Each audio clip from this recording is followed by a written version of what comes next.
नहीं करना है, भुलाना नहीं है, याद रखना है। दो मिसरों में या यूं कह दूं, उनकी सारी तकरीर का मकसद ये है कि बांध कर बाजुए जालिम पे कलावे धागे, बांध कर बाजुए कातिल पे कलावे धागे, क्यों ये उम्मत को मिटाने की दुआ मांगते हैं। बस वक्त बहुत हो रहा है और दूर दूर से आए हुए हमारे वोटर्स या यूं कह दूं कि जो भक्तगण हैं, चाहने वाले हैं हमारे एडवोकेट प्रकाश अम्बेडकर के, वो उम्मीद लिए बैठे हुए हैं। बस इतना बता दूं कि वोट देने से पहले एक बार सोच जरूर लेना कि वोट हम संविधान रचयिता बाबा साहब अम्बेडकर को दे रहे हैं। हाँ, वोट की हम कद्र समझ लेते अगर, हाँ वोट की हम कद्र समझ लेते अगर, इसकी ना लगाते कभी कीमत लीडर। आज जो हमारे घरों पे लीडर आके वोट की कीमत लगाते हैं, क्योंकि हम अपने वोट के अहमियत से नावाकिफ हैं। हम जानते ही नहीं है कि एक वोट हमारा कितना कीमती। हाँ, वोट की हम कद्र अगर समझ लेते, इसकी न लगाते कभी कीमत लीडर। अनमोल है ये वोट तो फिर वोटर क्यों, बिकने को इलेक्शन में है तैयार बशर। इसी के साथ मैं आवाज दूंगा डॉक्टर प्रियदर्शनी तिरन साहब को कि वो आए और अपने विचार, अपने ख्यालात का इजहार आपके सामने करें। डॉक्टर प्रियदर्शनी साहब।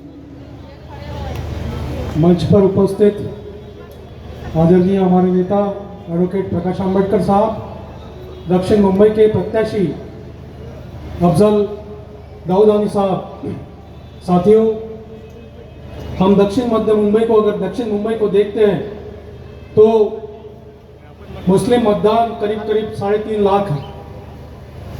हम अगर दलित मतदान देखते हैं तो करीब करीब 1 लाख दलित मतदान है। पिछले चुनाव की बात करें तो 4,20,000 में यहाँ का प्रत्याशी चुन के आया है और वो अपना प्रत्याशी कहता है कि दिल्ली में अपना मानुस है। स्मृति ईरानी ने जब स्कॉलरशिप बंद की मुस्लिम बच्चियों की, तो ये अपना मानुस ने कौन से सवाल खड़े किए। यहाँ लोढ़ा ने जब आदिवासी मुस्लिमों की स्कॉलरशिप बंद की, तो आदित्य ठाकरे ने कौन से सवाल किए। ये दोनों अरविंद सावंत को और आदित्य ठाकरे को मैं सवाल पूछना चाहता हूं कि यहाँ की लोक संख्याओं को देखते हुए, यहाँ के मतदारों को देखते हुए विधिमंडल में और सांसद ने आपने कौन से सवाल किए। साथियों, ये बात करते हैं सेक्युलरिज्म की, ये बात करते हैं हमारे सुरक्षा की, पर अगर साहब ने अभी आपके सामने बताया कि भारत में हमारी जितनी आबादी नहीं है, उससे ज्यादा आबादी हमारी जेलों में है। मुस्लिमों की आबादी 15% हम बाहर में है, तो जेल में हम 33-35% है। हमारी झोपड़पट्टियों में आबादी सबसे ज्यादा है। मुंबई ये हमारी आर्थिक राजधानी है। आर्थिक राजधानी में आर्थिक विषमता अगर हम देखेंगे तो यहाँ के कुछ चंद लोग पूरी आर्थिक राजधानी को कंट्रोल किए हुए हैं।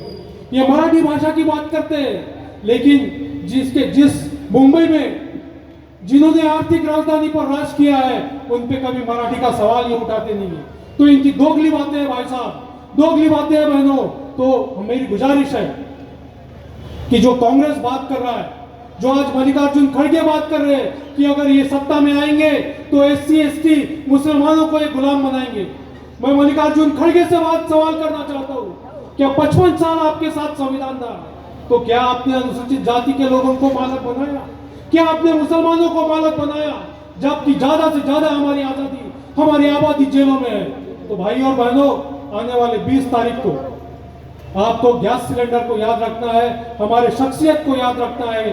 बाबा साहब ने जो नुमाइंदगी आपके सामने दी है, वो महाराष्ट्र में, भारत में किसी ने दी, कांग्रेस ने ना दी, ना भाजपा ने दी।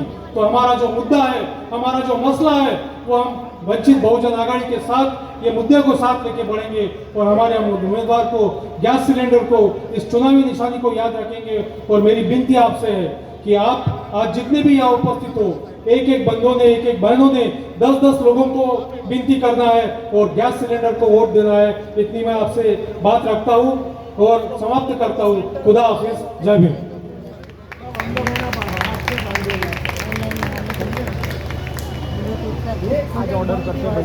आपके सामने अपने विचार रख रहे थे डॉक्टर प्रियदर्शनी तिलंग साहब। बहुत ही कम समय में और बहुत ही बड़ी बातें वो आपको कह गए हैं। हमारे उर्दू में कहते हैं कि कूजे में समंदर को समेट दिया। लेकिन हम यहाँ बैठे हैं तो इस बात को समझे, अपना वक्त दिया है, हम बैठे क्यों हैं। उठो उठो कि कहीं दूर चल के दम लेंगे, बढ़ो कि जुल्म के तूफान में पल के दम लेंगे। उठो उठो कि कहीं दूर चल के दम लेंगे, बढ़ो के जुल्म के तूफान में पल के दम लेंगे। गिरेंगे गिर के उठेंगे, संभल के दम लेंगे। मिजाजे गर्दिशे दौरा बदल के दम लेंगे। मिजाजे गर्दिशे दौरा, जो अपने ऊपर ये तकब्बुर करते हैं, गुरूर करते हैं कि हमसे बड़ा कोई नहीं है, हम उसको सफाए हस्ती से मिटा के दम लेंगे। उठो कि हिंद की धरती तुम्हें बचाना है, बढ़ो कि जुल्म से पंजा तुम्हें लड़ाना है। उठो कि हिंद की धरती तुम्हें बचाना है, और ये बचेगा कैसे? खुदारा किसी के बहकावे में मत आइए और ना किसी अफवाह पे ध्यान दीजिए। वोट की ताकत का सही इस्तेमाल कीजिए, अपनी सही तर्जुमानी, सही नुमाइंदगी, जमहूरी कानून की बालादस्ती और मसाइल के हल करने के लिए अपने इलाके से वंचित बहुजन अघाड़ी के हर दिल अजीज उम्मीदवार, या यूं कह दूं कि सोशल वर्कर, जो आईबीटी के बैनर तले इस तरह से काम करते हुए चले आ रहे हैं। किसी की शादी में कुछ गिफ्ट किया, किसी का कोई बीमार है तो अस्पताल में मदद किया, कोई बीमार है तो उसके इलाज के लिए मदद किया। मैं गुजारिश करूंगा कि जब आप वोट देने जाएं तो गैस सिलेंडर को जरूर याद रखें जिसका नंबर 4 है, और उसके बटन को दबाकर अफजल भाई के शानों को मजबूत करें, अपने बाजुओं को मजबूत करें। अफजल भाई से गुजारिश है कि वो आके अपने विचार, अपने ख्यालात आपके सामने रखें, आप उनका इस्तकबाल करें।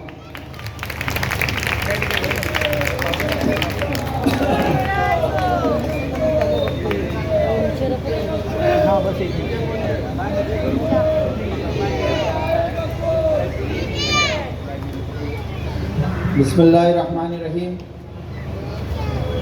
अस्सलाम वालेकुम। जय भीम मेरे दोस्तों। मैं कोई नेता नहीं हूँ, मैं आप ही में से एक बच्चा हूँ जिसको मौका दिया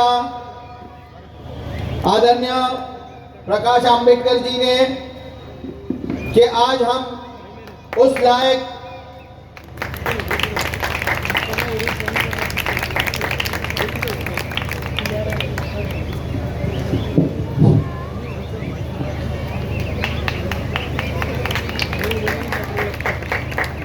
अफजल भाई आगे बढ़ो, हम आपके साथ हैं। अफजल भाई आगे बढ़ो। वंचित बहुजन आघाडीचा विजय असो, डॉक्टर बाबासाहेब आंबेडकरांचा विजय असो। मैं बहुत कम टाइम में अपनी बात रखूंगा क्योंकि हमने मंच पे बैठे हुए सभी की बात सुनी और हमारे स्पेशल डिग्निटरी जनाब प्रकाश आंबेडकर जी को हम सुनने आए हैं। ये आवाम उनको सुनना चाहती है। मैं बस कुछ लफ्ज़ों में अपनी बातों को पूरा करूंगा। मैं आप लोगों में से एक बच्चा हूं और उसके लिए मौका मुझे आदरणीय प्रकाश आंबेडकर जी ने दिया। आज मुझे उस लायक समझा जब मुझे साहब का सुबह सुबह फोन आया आदरणीय प्रकाश आंबेडकर जी का कि दाऊदानी आपको यहां से लोकसभा का इलेक्शन लड़ना है। तो मैं कुछ सेकंड के लिए एकदम ब्लैंक हो गया। मैंने कहा साहब इतनी बड़ी जिम्मेदारी आप मुझ पे दे रहे हो। उस वक्त साहब का एक स्टेटमेंट मेरे दिल में पूरी तरह से उतर गया उन्होंने मुझसे फौरन पूछा कि क्या मुसलमानों के लिए कुछ चाहते नहीं हो क्या? मैंने फौरन रिप्लाई किया, साहब मेरी कौम के लिए, मुसलमान कौम के लिए मैं अपनी जान भी दे सकता हूं। तो उन्होंने फौरन मुझसे कहा कि आप साउथ मुंबई कॉन्स्टिट्यूंसी से तैयारी करो और जाके फॉर्म भरो और यहां से आपको इलेक्शन लड़ना है। और साहब ने मुझे यहां का कैलकुलेशन बताया, जो हमारे दलित समाज के वोट, ओबीसी के वोट और माइनॉरिटीज के वोट, जिसमें सबसे बड़ा तबका मुसलमानों का है, अगर ये दो वोट एक साथ हो जाते हैं तो हमें साउथ मुंबई की टिकट जिताने से कोई नहीं रोक सकता है। ये उनका कैलकुलेशन था। और आज मेरे मुसलमान भाई ये भूल गए कि बाबरी मस्जिद किसने शहीद की थी? वही रजत शर्मा ने आपकी अदालत में इनके बड़े नेता से सवाल किया था। शायद वो प्रोग्राम अगर आप किसी के ज़हन में है तो आपको वो याद आ रहा होगा। रजत शर्मा ने उनसे एक सवाल किया था कि आपके लोगों ने बाबरी मस्जिद को शहीद किया, तो उनका जवाब क्या था? शायद आप किसी में से लोगों को याद होगा। उनका जवाब ये था भाइयों, उनका जवाब ये था मेरी बहनों, कि हमको फख्र है कि हमने बाबरी मस्जिद को गिराया। हमारे लोगों पे हमको फख्र है कि हमने उस बाबरी मस्जिद को गिराया। तो आप लोग चाहते हो आने वाले वक्तों में और हमारी मस्जिद और मदरसे गिरे? क्या आप ये चाहते हो? आप लोग जवाब दीजिए, क्या आप ये चाहते हो? तो ये लोग जब इनको वोट लेना रहता है तो ये मुसलमान को इतना प्यार से बिहेव करते हैं, इतना प्यार से ट्रीट करते हैं कि मुसलमान हमको वोट दे दे। जब मुसलमान वोट दे देता है तो ये अपने घरों में जाके बैठ जाते हैं। हमारे यहाँ का जो सांसद आज 10 साल से है, मैं यहाँ आपसे सवाल पूछता हूँ, मेरे यंगस्टर्स भी खड़े हैं यहाँ पर, क्या एक बार भी अपनी गली में वो आया? जवाब दीजिए, एक बार भी हमारी गली में आया? ऐसे इंसान को हमने वोट दिया, ऐसे शख्स को हमने वोट दिया कि जो मुसलमानों को, ना उनकी गली को, ना उनके मोहल्ले को, ना उनकी मस्जिदों को, ना उनके मदरसों को कभी पूछने आया कि आपको क्या मुसीबत है, क्या प्रॉब्लम है। बल्कि ये लोग वोट लेने के बाद आज उनके साथ कुछ दलालों घूम रहे हैं जो मुझ पे आरोप लगाते हैं कि मैं मुसलमान के वोट खा के इंडिया अलायंस को हराना चाहता हूं। ये उनके साथ जो दलाल घूमते हैं, ये वो दलालों का स्टेटमेंट है। तो मैं वो दलालों से कहता हूं कि अगर आपका जमीर मर गया है तो आप उस बाबरी मस्जिद के लोगों को साथ दो जिसने खुले मंच पे आके कहा कि बाबरी मस्जिद को हमने गिराया है, हमारे लोगों पे हमको फख्र है। तो ऐ दलालो, तुम उनको साथ दो जो मस्जिद और मदरसे गिराएंगे। पर मुसलमान तबका इतना बेवकूफ नहीं है। ये आने वाले वक्तों में पता चलेगा कि मुसलमान 20 तारीख को उतरकर 4 नंबर पर वोट डाल के जो गैस सिलेंडर है उसको पूरी तरह से जिताएगा। ये मुसलमान अपना जमीर देख लेना, जब बटन दबाओगे तो कि अगर तुम कोई और गलत बटन दबाए तो हमारी मस्जिद और मदरसे और खराब हो गए और शहीद हो गए आने वाले वक्तों में। ये शख्स जो हमारे बीच में बैठे हैं, आदरणीय प्रकाश आंबेडकर जी, जिन्होंने नुपुर शर्मा के मैटर पे, फिलिस्तीनियों पे, जब फिलिस्तीनियों पे जुल्म हो रहा था तो ये शख्स थे जिन्होंने स्ट्रेट फॉरवर्ड कहा कि हम आजाद मैदान में प्रोटेस्ट करेंगे, आपको जो करना है कर लो, हमें अरेस्ट कर लो, पर हम जुल्म होने नहीं देंगे। ये वो शख्स है। तो लोग बस इस बात को याद रखना कि मुसलमान का कोई भी मुद्दा हो, कोई भी बात हो, सबसे पहले इनके घर से, इनके घरानों से आवाज उठती है। तो मेरे भाई, मेरे पास वक्त बहुत कम है, हम आदरणीय प्रकाश अंबेडकर जी को सुनना चाहते हैं और इसी के साथ मैं अपनी बात को पूरा करते हुए आपसे गुजारिश करता हूं, आने वाले 20 तारीख को आपको गैस सिलेंडर का बटन दबाना है, सीरियल नंबर 4 है, अफजल दाऊदानी। जय हिंद, जय भारत, जय भीम। हमारे आपके हर दिल अजीज प्रत्याशी बहुजन अघाड़ी, जिनका चुनाव निशान गैस सिलेंडर है, आज जब गैस सिलेंडर की बात आती है तो लोगों के आंखों से आंसू निकल आते हैं, फौरन अपने पर्स पे हाथ चला जाता है कि आज गैस सिलेंडर हमें रुला रहा है। अगर आप अफजल भाई को जिता के लाते हो तो इंशाल्लाह मेरा वादा है कि गैस सिलेंडर की कीमतें कम हो जाएंगी। अब मैं उस शख्सियत को आवाज़ देने जा रहा हूँ, शख्स को नहीं, शख्सियत को आवाज़ देना जा रहा हूँ। शख्स के कुछ लोग चाहने वाले होते हैं, लेकिन शख्सियत एक शख्सियत होती है कि न खौफे बर्क न खौफे शरर लगे है मुझे। ये 4 मिसरे आदरणीय प्रकाश अंबेडकर साहब की नज़्र करता हूँ कि न खौफे बर्क न खौफे शरर लगे है मुझे, बस अपने बाग के फूलों से डर लगे है मुझे। और प्रकाश अंबेडकर साहब कहते हैं कि मैं एक फूल हूं, किसके होंठ तक पहुंचूं, गजब की प्यास लिए हर बशर लगे है मुझे। हर शख्स चाहता है कि प्रकाश साहब हमें मिल जाए, प्रकाश साहब हमें मिल जाए, लेकिन जो सीधा होगा, जो जालिम होगा, जो जालिम नहीं होगा, जो मजलूम होगा, जो मजलूम का चाहने वाला होगा, उसी से प्रकाश साहब से मुलाकात हो सकती है, ख्याल मिल सकते हैं। हमारा मुल्क गंगा जमुनी तहजीब का गहवारा है।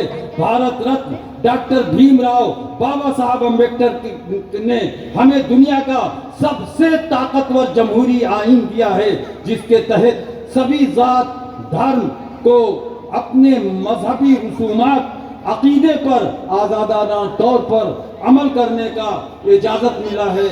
वहीं आज़ादी के बाद कुछ समाजी दुश्मन ताकतें ऐसी भी हैं जो अपने जाती सियासी मफादात के लिए मजहबी मुनाफरत के एजेंडे पर काम करती आ रही हैं। उनकी शरंगेजी के बायस छोटे बड़े मजहबी फसादात में लाखों बेगुनाह लोगों ने अपनी रहनुमाइयों को शान में गुस्ताखी का जदीद हरबा अपना लिया है, जिसकी कानूनी रोकथाम के लिए डॉक्टर भीमराव बाबा साहब अम्बेडकर के पोते और वंचित बहुजन अघाड़ी के कौमी सदर साबिक एमपी, और मैं गलत कह गया, इंशाअल्लाह आने वाले एमपी जनाब बाला साहब प्रकाश अंबेडकर ने तहफ्फुज़े नमूसे रिसालत और हमारी हिफाजत की जिम्मेदारी लेते हुए कहा है कि तुम अगर मुसलमानों को नजरअंदाज करोगे तो मैं मुसलमानों को टिकट देकर पार्लियामेंट तक पहुंचाऊंगा और अपनी आवाज को वहां से उठाऊंगा। वंचित बहुजन आघाडीचा गुजारिश है, आगे बढ़ो, निवेदन है डॉक्टर बाबासाहेब आंबेडकरांचा, वंचित बहुजन आघाड़ी के राष्ट्रीय सदस्य वंचित बहुजन आघाडीचा, बालासाहेब आगे बढ़ो, अफजल भाई आगे बढ़ो, वंचित बहुजन आघाडीचा, वंचित बहुजन आघाडीचा,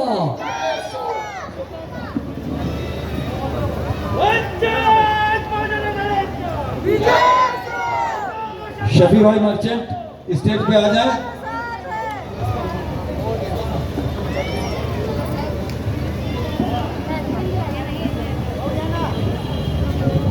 प्रकाश अंबेडकर जी आगे बढ़ो, वंचित बहुजन आघाडीचा, मैं सभी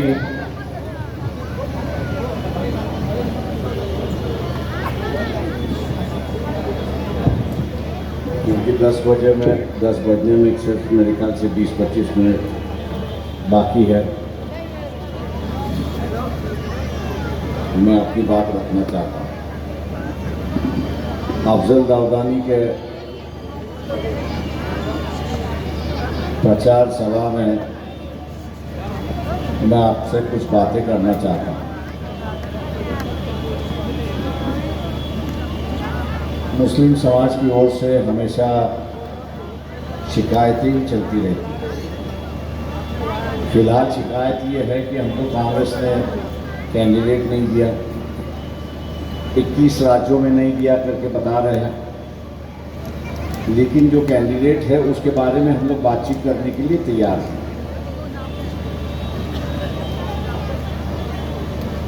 सवाल ये है कि पिछले 10 सालों में यहाँ की जो राजनीति है वो एक अलग किस्म की राजनीति रही, और वो अलग किस्म की राजनीति ये रही कि यहाँ की धार्मिक राजनीति की शुरुआत हुई, और जो गैर धर्म के लोग हैं उनके साथ में ऐसे बर्ताव होने लगा कि लोग अपने आप में ही डरने लगे। जैसे किसानों का एक आंदोलन पंजाब में चला, साल भर दिल्ली में चला वो आंदोलन। किसान ये कहता था कि भाई आप जो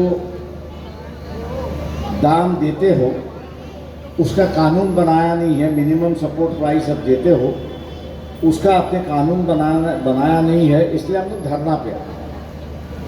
पंजाब के जब इलेक्शन थे तो कुछ लोगों ने मोदी जी की कारवां जो चल रहा था वहाँ पे काले झंडे दिखाए, और काले झंडे दिखाने के बाद वहाँ से ये हुआ कि जो आंदोलन कर रहे थे उनको आतंकवादी बताया गया। दोस्तों, मतलब आप इस सरकार के खिलाफ अगर आवाज़ उठाते हो तो आप आतंकवादी। नतीजा ये हुआ कि पंजाब से जो है वो भारतीय जनता पक्ष को जो है एक भी सीट नहीं मिली, ऐसी एक परिस्थिति है। मैं आप लोगों से गुजारिश करता हूँ कि दुनिया भर की बातें चलती रहे। वंचित बहुजन आघाड़ी ने पिछले 5 सालों में किस इशू पे अपना आंदोलन किया उसकी भी चर्चा चलती रहेगी, लेकिन मैं आप लोगों से पूछना चाहता हूँ, उस पार्लियामेंट में आप एक मुस्लिम मेंबर ऑफ पार्लियामेंट देखना चाहते हो या नहीं, ये सबसे बड़ा सवाल। एक हद होती है कि जहां तक लोग सपोर्ट कर सकते हैं, लेकिन उसके बाद उसी समाज का या उसी धार्मिक समुदाय का एक व्यक्ति होना चाहिए कि जो अपनी बात पार्लियामेंट में कहे। मैं आप लोगों से ये कहूँगा कि जो राजनीतिक दल मुस्लिम समाज को कैंडिडेट नहीं देते हैं उसकी वजह एक है कि बातचीत तो हमारी चलती रहती है, उसमें झगड़े भी होते रहते हैं, लेकिन हम लोग उनसे पूछते तो वो यही कहते हैं कि अगर मुसलमान कैंडिडेट दो तो मुस्लिम उसको वोट नहीं देता है, और अगर मुस्लिम उसको वोट नहीं देता है तो फिर ये होता है कि पार्टी का दूसरा जो नॉन मुस्लिम वोटर है वो पूछता है कि फिर हम क्यों वोट दें, हम हमारा वोट क्यों जाहिर करें। तो मैं समझता हूँ कि मुस्लिम समाज ने पहला ये सीखना चाहिए कि अगर समाज का कैंडिडेट है, धर्म का कैंडिडेट है, चाहे वो जीते या हारे, उसकी हम लोग ने फिक्र नहीं करना चाहिए, लेकिन उसको वोट देना चाहिए, ऐसी एक परिस्थिति है। एक चर्चा ऐसी चली है कि अगर हम लोग अफजल दाऊदानी को वोट देंगे तो शायद बीजेपी जीत के आएगी। मैं ये पूछना चाहता हूँ कि पार्लियामेंट की कितनी सीटें? 544 सीटें हैं, और इन 544 सीटों में से 4 सीटें जो है कि जहाँ पर मुस्लिम कैंडिडेट और एक बुद्धिस्ट कैंडिडेट खड़ा हुआ है, ऐसी एक परिस्थिति है। क्या इन 4 सीटों को अपन अलग नहीं निकाल सकते? बीजेपी को हराने के लिए 540 सीटें हैं, उस पर हम लोग हरा सकते हैं। लेकिन जो ये चाहते हैं कि मुस्लिम समाज के रिप्रेजेंटेटिव पार्लियामेंट में ना हो, वो जो बातें रखते हैं उसी बात को हम लोग दोहराते रहते हैं और उसी बात को हम लोग विश्वास रखते हैं। हम लोग अपनी बात को कभी सोचते नहीं। और जिस दिन मैं समझता हूं कि मुस्लिम समाज अपनी बातों को सोचना शुरुआत करेगा, तो इस राजनीति में एक काफ़ी बड़ा बदलाव आएगा। ऐसी एक परिस्थिति 1990 या उसके पहले राजीव गांधी का वक्त था, उन्होंने भी 400 सीटें जीती थी। वीपी सिंह जो है बोफोर्स के मामले से वहां से निकाले गए। बोफोर्स के मामले का एक आंदोलन शुरुआत हुआ, एक नई राजनीतिक पहल वहां से शुरुआत हुई। और ये पहल मैं उस वक्त कहता था, क्योंकि हम लोग भी उनके साथ में थे, तो उस वक्त के हम लोग मुसलमानों को ये कहते हैं, अधिकांश उत्तर प्रदेश और बिहार के मुसलमान जो थे उनसे हम लोग ये कहते हैं कि आपको इस राजनीति में एक नया मोड़ ला सकते हो। दोनों का कैसे मोड़ ला सकते हो? मैंने कहा आप कभी अपनी राजनीति की ओर देखते नहीं, आप किस ढंग की राजनीति करते हो उसको आप देखते नहीं। आपकी राजनीति जो है वो सवर्ण वर्ग के साथ की राजनीति है, उनको आप सहयोग देते हो, और सवर्ण जो है वो सत्ता पर बैठा है। सवर्ण सत्ता पर बैठने के बाद यहाँ जो ओबीसी है, अदर बैकवर्ड क्लासेस जो है, उस पर अन्याय अत्याचार करता है। और ये ओबीसी जो है ये सोचता है कि मुसलमान इसको सत्ता दे रहा है, इसको मुसलमानों को मैं ज़्यादा सबक सिखा, और वहीं से हिंदू मुसलमानों की जो है दंगे का इतिहास हम लोग को दिखाई देता है। हमने उस वक्त बिहार और उत्तर प्रदेश के मुसलमानों से ये कहा कि आप एक मौका दो, यहाँ की राजनीति बदलने का मौका दो। ये जो दंगों की राजनीति है, ये दंगों की राजनीति खत्म हो सकती है, ये दंगों की राजनीति खत्म हो सकती है। मैंने कहा एक मौका दो, आप वीपी सिंह के साथ चले जाइए, ओबीसी की राजनीति यहाँ से शुरुआत होगी।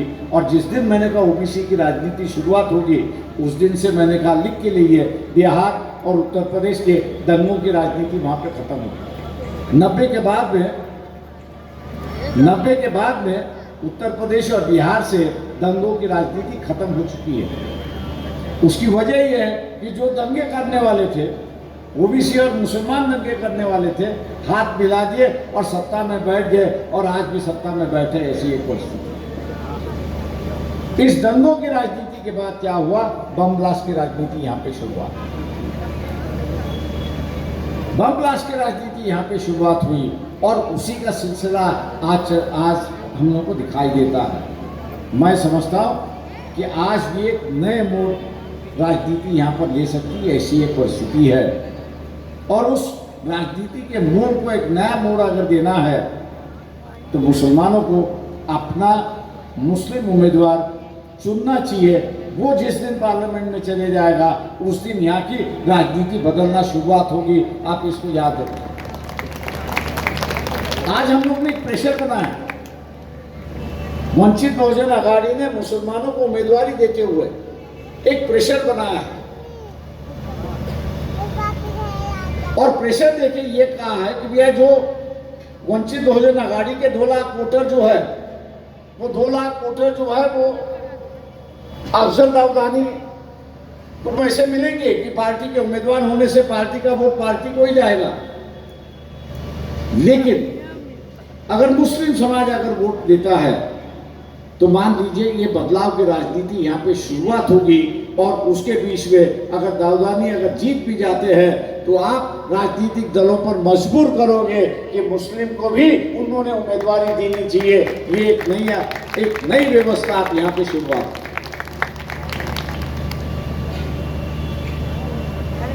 शिवसेना वाले जो है वो यही प्रचार करेंगे कि भैया आपने अगर अफजल दाऊदानी को उम्मीदवारी दी तो बीजेपी जीत के आएगी, एकनाथ शिंदे जीत के आएगा। लेकिन मैं ये पूछना चाहता हूं कि इलेक्शन के बाद आप बीजेपी के साथ जाओगे या नहीं जाओगे? ये सवाल हमारा नहीं है, ये सवाल यहाँ कुछ मुस्लिम संगठनों ने खड़ा किया हुआ।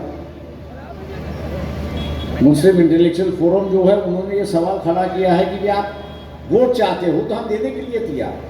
ऐसा नहीं कि हम देने के लिए तैयार नहीं, हम देने के लिए तैयार हैं, लेकिन लिखित दीजिए कि आप 5 साल के लिए चुन के आने के बाद बीजेपी के साथ में जाओगे। दोस्तों, मैं ये मान के चलता हूँ, ये सवाल जो है मुझे जब महाविकास आघाड़ी में बुलाया था तब मैंने इस सवाल को उठाया था कि भैया अपन जीत के आएंगे तो सेक्युलर वोट के माध्यम से जीत के आएंगे, सेक्युलर वोट के माध्यम से हम लोग जीत के आएंगे, और सेक्युलर माध्यम के वोट से अगर जीत के आएंगे तो इसको हम लोग को आश्वासित करना होगा कि भैया ये 5 साल के लिए आपने हमको जिता दिया है, हम आपको आश्वासित करते हैं कि 5 साल तक हम बीजेपी के साथ में किसी प्रकार का समझौता नहीं करेंगे। सवाल ये रहा कि अगर वंचित बहुजन आघाड़ी को लेना है तो ये लिखित देना होगा। लिखित देना नहीं है, इसलिए क्या करना है कि वंचित बहुजन आघाड़ी को जो है आघाड़ी से ही बाहर कर दो, अलायंस से ही बाहर कर दो, और हम लोग का अलायंस से बाहर करवाएं। मैं एक समझता हूँ कि अलायंस के बाहर करने के बाद जो हम लोग को मौका मिला, यहाँ की उम्मीदवारी खड़ा करने का मौका मिला, मैं समझता हूँ कि हम लोग ने एक चैलेंज यहाँ के राजनीतिक दलों के सामने खड़ा किया है कि वह मुस्लिम उम्मीदवार को वोट दे भी सकता है और ला भी सकता है। अगर आप लोगों ने यहाँ पे वोट दिया तो मैं यही कहूँगा कि जो पिछली बार हम लोग ने औरंगाबाद में किया, इमाम के साथ में बैठे हुए इम्तियाज जलील को जो हम लोग ने वहाँ पे जीता, 9 बार कांग्रेस जो नहीं कर पाई, राष्ट्रवादी नहीं कर पाई, एक ही झटके में जो है वंचित बहुजन आघाड़ी ने सेना का उम्मीदवार हराया और एक मुस्लिम उम्मीदवार वहां पर जीता। ये बंबई की राजनीति में भी हो सकता है, नहीं ऐसा नहीं है, लेकिन जैसे औरंगाबाद के वोटर मुस्लिम वोटर से हमने कहा कि कम से कम विश्वास तो रखिए। वहीं मुझे पूछ रहे थे प्रकाश भाई वोट मिलेगा नहीं मिलेगा, मैंने कहा गारंटी तो कोई दे नहीं सकता, गारंटी तो कोई दे नहीं सकता, लेकिन मैं अपनी जबान दे सकता हूँ कि जितने वोट वंचित के साथ में हैं उतने वोट आपके कैंडिडेट को वहां पर मिले। मैं आज वही यहाँ पर आपसे कहने जा रहा हूँ कि जितने वोट वंचित के पास है उतने के उतने वोट दाऊदानी को जो है, अफसर दाऊदानी को जो है वो मिलेंगे। ये मैं आपको दावे के साथ यहाँ पर कह रहा हूँ, और इसलिए घबराहट शुरुआत होगी और इसलिए ये प्रचार चल रहा है कि बीजेपी जीत के आएगी। मैं शिवसेना उद्धव ठाकरे का जो संगठन है उनसे भी मैं पूछता हूं कि भैया जब आपने बीजेपी के खिलाफ हो ऐसे बता रहे हो तो लिखित देने में एतराज क्या है? आप जब बीजेपी के खिलाफ हो तो आपको लिखित देने में एतराज क्या है? उस मुस्लिम इंटेलेक्चुअल फोरम को आपको लिखित देने में एतराज क्या है? जब आप लिखित देने के लिए तैयार नहीं है तो इसका मतलब यह है कहीं ना कहीं तो भी आपकी अंदरूनी गुफ्तगू वहां पर शुरुआत हो चुकी है और आप वहां पर जाने की कोशिश वहां पर कर रहे हैं। मैं ये कहूँगा मुस्लिम समाज से कि आपको किसी पे निर्भय होकर राजनीति नहीं करनी है। आपको जो है किसी पर निर्भय होकर राजनीति नहीं करनी है, आपको अपनी ताकत दिखानी है। जिस दिन आपने अपनी ताकत दिखा दी, मैं कहूँगा कि उस दिन से यहाँ के राजनीतिक दल जो है वो बदलना शुरुआत होंगे और जो मुस्लिम उम्मीदवार आज नहीं दे रहे हैं वो कल जो पार्लियामेंट का चुनाव होगा उनमें उनके लिस्ट में मुस्लिम उम्मीदवार के नाम होंगे। आप इस पर याद रखें। और इसलिए कई चीज़ें हैं कि जिसके हम लोग बातचीत कर सकते हैं। यहाँ की सरकार जो है अगले 24 और 29 तक क्या करेगी, अगर इसको अगर आपको सुनना है तो मैं जरूर यहाँ के मुसलमानों से कहूँगा कि उस YouTube को आप सुनिए। जो निर्मला सीतारामन है, फाइनेंस मिनिस्टर है, उसके पति है परकला प्रभाकरन, उसके पति है, उनकी एक YouTube है, 15 दिन पहले की YouTube है। और उस 15 दिन पहले के यूट्यूब पे उन्होंने अगर बीजेपी की सरकार और नरेंद्र मोदी दोबारा सत्ता में आते 2024 से 2029 तक इनका कार्यकाल कैसे होगा, ये क्या क्या करने जाएंगे, उसका विवरण उन्होंने दिया। सिर्फ मैं मुसलमानों के हद तक अगर बात कहूं तो उन्होंने जिक्र गोधरा का किया है और उन्होंने जिक्र मणिपुर का कहा है। तो लोगों ने उससे पूछा कि आप इस दोनों का दाखला क्यों दे रहे हो, तो उससे ये कहा कि यहाँ की डेमोक्रेसी खत्म हो जाएगी और डिक्टेटरशिप शुरुआत होगी। यहाँ की डिक्टेटरशिप शुरुआत हो जाएगी, हुकुमशाही शुरुआत हो जाएगी, और जिस दिन हुकुमशाही शुरुआत होगी उसको स्टेबल करने के लिए, उसको मजबूत बनाने के लिए समाज को अनस्टेबल करना होगा, समाज के अंदर लड़ाई झगड़ा करना होगा, और जब तक समाज के अंदर लड़ाई झगड़ा चलते रहेगा तब तक ये जो डिक्टेटरशिप जो है उसको स्टेबलाइज करने का मौका मिलेगा। ऐसी एक परिस्थिति है। अब ये जो शख्सियत है ये दुनिया के जाने माने इकोनॉमिस्ट है, सरकार में बैठे हुए हैं, लेकिन इंसानियत अभी भी जिंदा है, और इंसानियत जिंदा होने की वजह से उन्होंने यहाँ के वोटर को, मतदाता को आगाह कर लिया है कि भाई बीजेपी को वोट देने के पहले इस बात पर आप गौर करो, आप दंगा फसाद चाहते हो या शांति चाहते हो। अगर दंगा फसाद चाहते हो तो भारतीय जनता पक्ष को वोट दीजिए, आप शांति अगर चाहते हो तो मैं कहूँगा कि आपको अफजल दाऊदानी को यहाँ पर वोट देना होगा। ऐसी एक परिस्थिति है।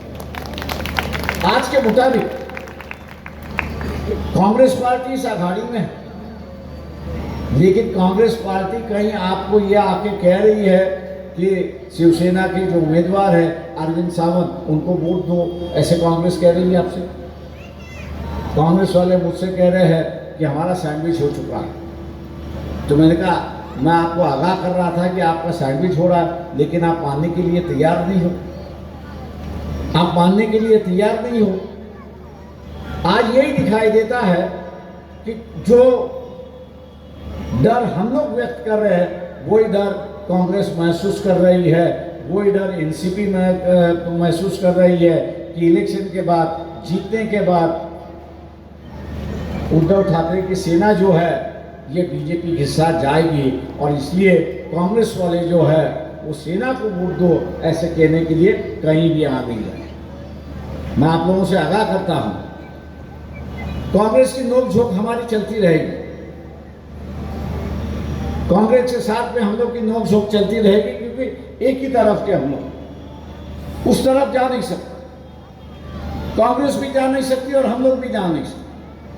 कांग्रेस हम लोग क्यों नहीं जा सकते, क्योंकि उनके चंगुल से 70 साल पहले हम लोग बाहर निकले, संविधान आया इसलिए हम बाहर सके, इसलिए हम लोग की आज़ादी है, हम लोग की आज़ादी बरकरार रखना है, तो हम लोग को बीजेपी के साथ, आरएसएस के साथ दो हाथ लड़ना होगा, उनको विरोध करते ही रहना होगा। और इसलिए मैंने कहा कि कांग्रेस के साथ में हम लोग की नोकझोंक चलती रहेगी, लेकिन एक बात की मैं आपसे कह रहा हूं कि कांग्रेस अगर आपको अगर कहती है कि अरविंद सावंत को वोट दो, तो ही वोट अरविंद सावंत को वोट दो।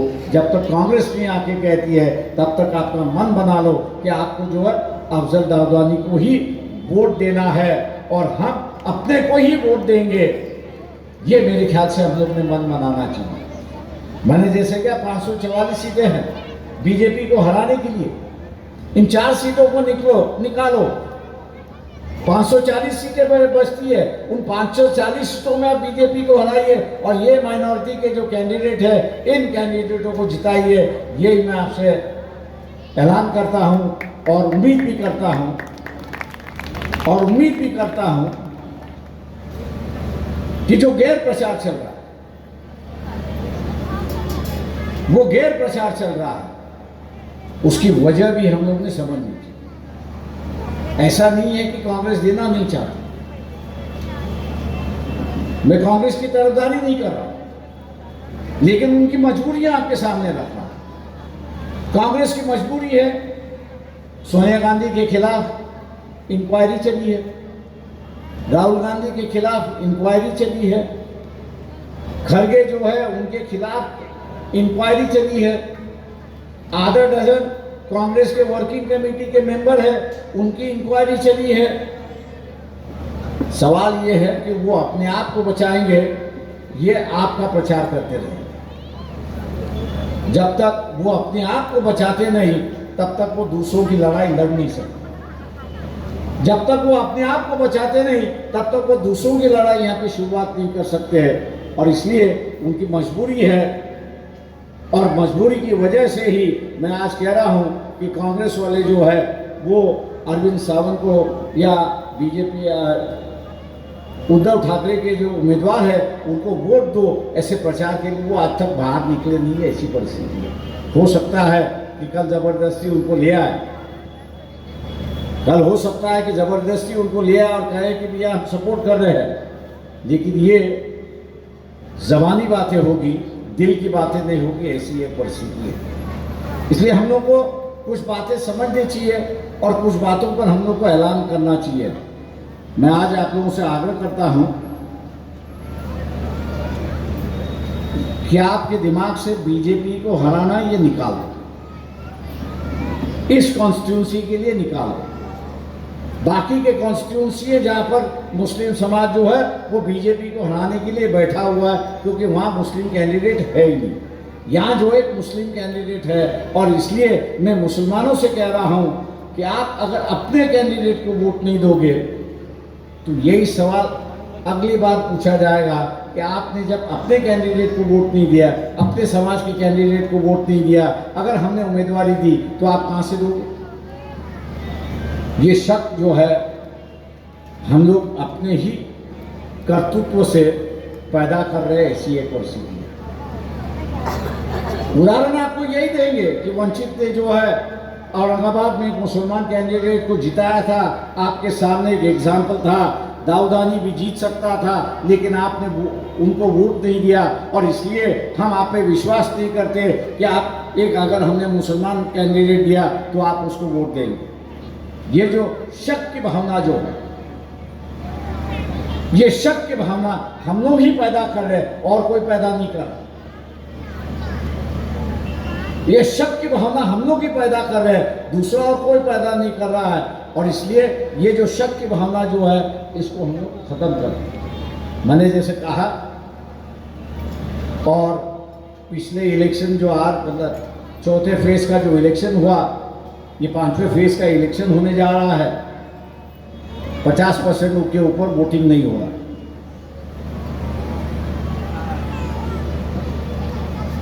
3,80,000 मुस्लिम वोटर हैं। मैंने जैसे कहा कि पार्टी के जो है 2 लाख वोटर दाऊदानी को मिलेंगे, ऐसी एक परिस्थिति है। अगर बिना सोचे और तय कर लिया कि अफजल दाऊदानी को वोट देना है और 3 लाख वोट अगर मिल गया तो उनको 5 लाख वोट देंगे। पिछले बार अरविंद सावंत जो जीते थे उनको 4 लाख ही वोट थे। आपका कैंडिडेट निकल सकता है, इतनी आपने दिमाग में लेना चाहिए। और इसलिए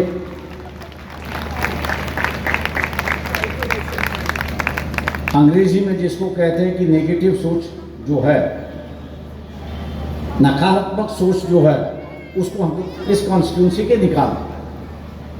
नकारात्मक सोच जो है उसको निकालो, और जो पॉजिटिव सोच है, जो हकीकत है, और हकीकत की सोच है कि अगर हमने अफजल दाऊदानी को वोट दे दिया तो मैं मान के चलता हूं, और मुसलमानों ने तय कर लिया कि वोट देना है, तो मैं मान के चलता हूं कि बम्बई से एक मुस्लिम कैंडिडेट हम लोग यहाँ पर जिता सकते हैं और साउथ बॉम्बे से वो जीत सकता है। ऐसी एक परिस्थिति है। और इसलिए मैं आपसे ऐलान करता हूँ, कुछ लोग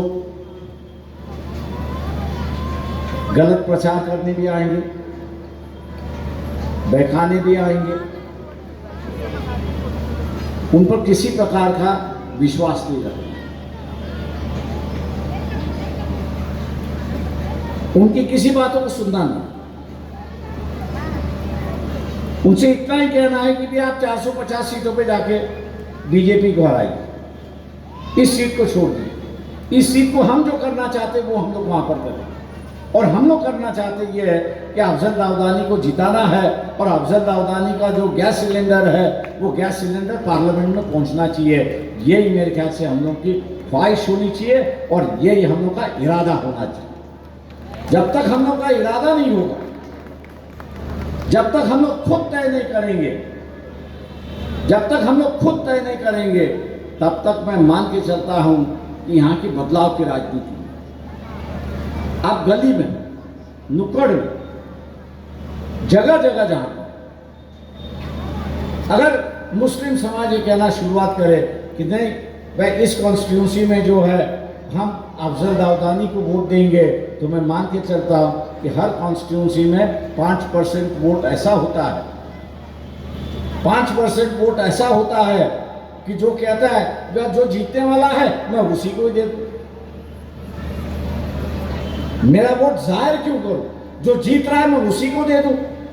और ये 5% वोट अगर अपने पास खींचते हैं तो मैं समझता हूं कि मुस्लिम समाज ने गली गली, नुक्कड़ नुक्कड़ में, चाय के ठेले पर, होटल में, जहाँ कहीं भी हो, ये 3-4 दिन के अंदर ये कहना चाहिए कि हमारा वोट जो है वो समाज के कैंडिडेट को है, दाऊद अफजानी को है। और ये बात अगर आप करोगे तो मैं मान के चलता हूँ कि गैस सिलेंडर जीतेगा, गैस सिलेंडर जीतेगा, गैस सिलेंडर जीतेगा। इन्हीं लफ्जों के साथ मैं आपसे बता लेता हूँ। जय हिंद।